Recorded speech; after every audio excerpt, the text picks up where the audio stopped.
Well, it was the first Duke of Wellington, Prime Minister in the 1820s and 30s, who took a great disinclination for, as he put it, assuaging what gentlemen call their feelings. It was this stoicism known as the Great British Stiff Upper Lip that guided us to glory at the peaks of our empire and through the darkest days huddled in air raid shelters in the Second World War. No complaints, no entitlement, just keeping calm and carrying on. If you go back to Waterloo, there's the wonderful story of Lord Anglesey, who is next to the Duke of Wellington, and his leg gets shot off. And he says, "Gad, sir, I've lost my leg." To which the Duke of Wellington replied, the two didn't get on, "Gad, sir, so you have." Lord Raglan, at the same battle, has his arm amputated. And they were very quick at amputations in those days, because if they were slow, your chance of not surviving was very high. And as his arm was cut off and thrown into the pile of other limbs, Lord Raglan said, "Oi, there's a very valuable ring on one of my fingers. Can I have it back, please?" That's the sort of stiff upper lip that I admire hugely. But it wasn't much later, it was into the 20th century, when psychoanalysts came in, and Sigmund Freud and others foisted upon the Western world this idea of indulging our feelings, analysing them and sharing them. And for quite a while now, this has been the orthodoxy of the psychoanalytic field. But a new study conducted by Cambridge University, in which participants were told to suppress their negative thoughts and feelings, may have smashed the Freudian orthodoxy, as it has suggested this method helped placate the patient's anxiety. So did the British have it right all along with the stiff upper lip? Well, I'm now joined by Dr. Zulkayda Mamat, one of the authors of the study. Thank you so much for joining us. So your study has found that applying a bit of starch to your upper lip is exactly what you need to do. Yes, in certain circumstances, definitely so. And thank you so much for giving this time to speak about the research. Well, no, thank you for coming on. How many people were involved in the study, and how did you try and test this to see whether perseverance and fortitude was more helpful than indulging their feelings? Yes, so there were in total over 120 participants, but at the end, the full data set included 120 participants. And what the data shows is that in these circumstances, which was during the pandemic, actually it's much more beneficial to suppress. And when we say suppress, we don't mean avoid. So it's actually to suppress in the way of completely blanking your mind and really focusing your attention to try to not think of anything at all. So that type of suppression where you are actually taking control of your thoughts can be very, very helpful for your mental health. So it's about taking control of your own emotions and saying, actually, I'm going to deal with this. I'm not going to dwell on it. I'm going to get on with life and see what happens next. What implications does this have for psychoanalysis and treatment of people who may need help in their lives?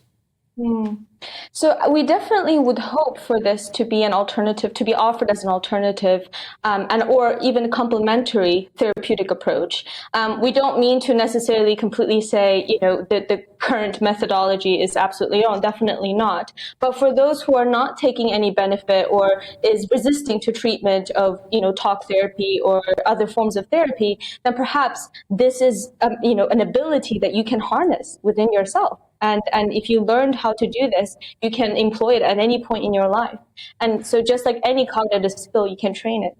Well, this sounds to me to be very important work. Do you plan to do other studies to try and reinforce the conclusions you've come to, or are other universities going to be following in your footsteps? Certainly so. We are already starting to work on this with an app. So we're trying to make it more accessible for people. Definitely the next step would be to try this in the clinical population to try to see if we can teach, people who really, really struggle, those who really need it the most, which we're already seeing a bit of that in our current study. And so those are the next steps. And so I'll be involved here and there, but hopefully more researchers will take this on and move this forward. Well, thank you so much, Dr. Mamat. It's very reassuring research, so grateful that you've come on to explain it to us. Well, my panel is still with me, contributing editor to Novara Media, Michael Walker, and the former Liz Truss advice and Telegraph journalist Asa Bennett.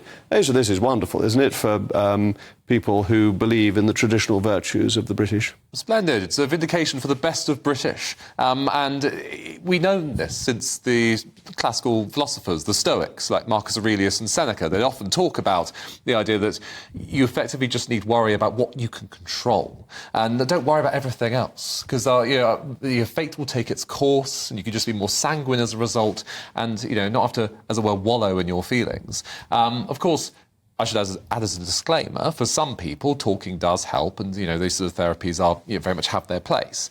But I think this certainly does speak to the idea that if you do want to steel yourself, then it can be a very useful discipline. Obviously, this is the way to have self-control, self-reliance, and ultimately independence. Oh, Michael, the left is like it will hang out, don't they? I'm somewhat distracted by your opening monologue about chopping off arms without anaesthetic. I'm worried that that's going to be the Tories' electoral campaign. Don't worry about 12-hour waits in A&E. It's good for you to just cut off your arms and deal with it. But I will tell you about Nelson when he had his arm cut off. He gave one instruction afterwards, which was that the knife in future should be warm rather than cold, because he'd found the cold knife very uncomfortable. I think we should keep giving people anaesthetic. We now have them. We didn't then. Well, you just have to wait a long time to get it now. That's the difference.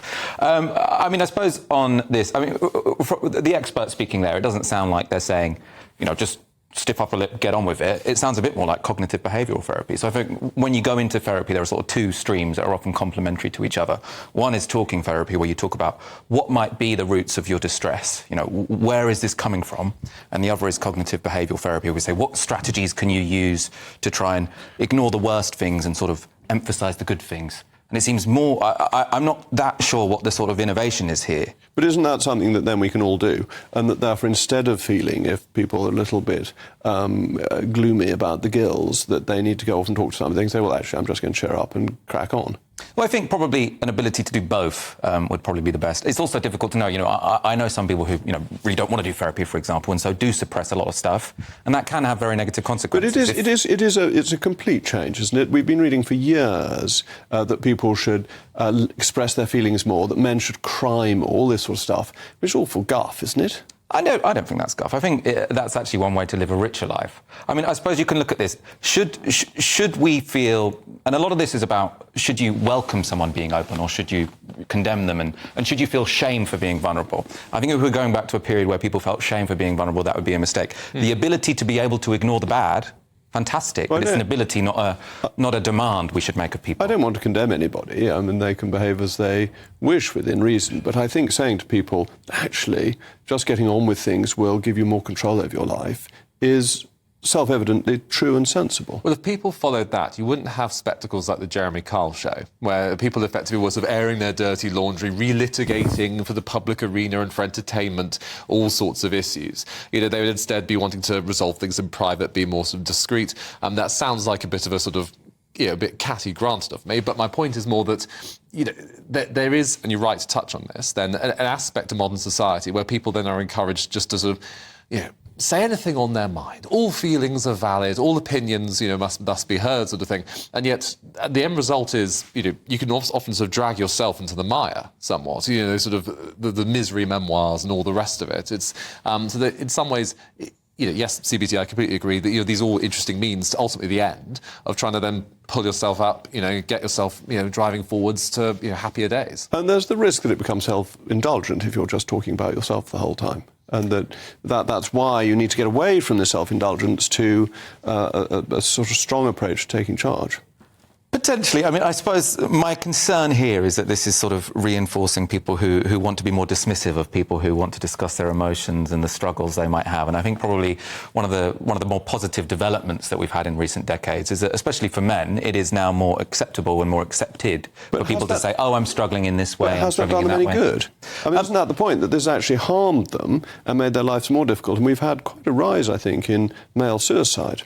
Well, so I suppose you've got to look at sort of multi-factors that might have led to that. So I would say if you're looking at young people, for example, and suicides, which are incredibly worrying at the moment, I would say that probably has more to do with social media. And if people weren't encouraged to then talk about their emotions, it could be even worse.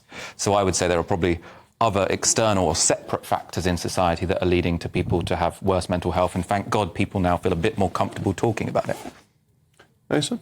Well, I thoroughly agree on that point, but because at the very least, coming back to the principal theme of the study, certainly it does it provides some encouragement to the general sort of thesis that you're pushing, or that, obviously if you try and be a sort of misery guts and sort of think too much about the bad, obviously you won't be able to move on. And that we do have a terrible problem in society with an increase in mental health problems. Yes. And I just wonder whether that's been because people have been taking this approach that you need to let your emotions hang out, rather than thinking you can take control. And taking control is really helpful for people in getting on with their lives. And this may be your opening point, that there's a role for both. Well, so I think there is an element of truth that potentially part of our culture has discouraged people to be resilient. So sort of the idea that you say, this is harmful, that's harmful, I'm feeling attacked, that is now sort of celebrated as part of conversation. I think actually maybe you should get over that. Maybe you should be a bit more resilient. Does make sense. But at the same time, we should not be discouraging people from being open about how they feel. We don't all have to be like Lord Raglan if we have an arm chopped off